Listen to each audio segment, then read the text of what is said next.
আসসালামু আলাইকুম প্রিয় দর্শক। আজকে 18 মে 2025 সৌদি আরবের এক রিয়ালে বাংলাদেশি টাকায় কনভার্ট করলে কত আসে তা এই ভিডিও থেকে জানতে পারবেন।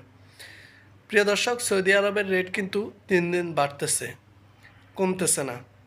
আজকে সৌদি আরবের এক রিয়ালে বাংলাদেশি টাকায় কনভার্ট করলে কত হয় তা এই ভিডিও থেকে জানতে পারবেন।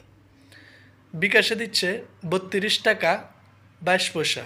সৌদি আরবের এক রিয়ালে বিকাশে দিচ্ছে যে 32 টাকা 22 পয়সা, আর ব্যাংকে দিচ্ছে যে এক রিয়ালে 32 টাকা 29 পয়সা। সো ব্যাংকে একটু ভালো আছে আর বিকাশে কম দিচ্ছে। আপনারা বুঝে শুনে তারপরে টাকাগুলো পাঠাবেন। আর আজকে এটা হচ্ছে যে সর্বোচ্চ রেট, সর্বোচ্চ টাকা। এরকম নিয়মিত ভিডিও পেতে প্রিয় দর্শক আমাদের পাশেই থাকুন এবং আমাদের চ্যানেলটি সাবস্ক্রাইব করার জন্য আপনাদের প্রতি অনুরোধ রইল। নিয়মিত টাকার রেট জানতে এবং প্রবাসীর সব খবর জানতে আমাদের পাশে থাকার অনুরোধ রইল। এই চ্যানেল থেকে সব কিছু সবসময় জানতে পারবেন। সবাই ভালো থাকবেন, সুস্থ থাকবেন। আল্লাহ হাফেজ।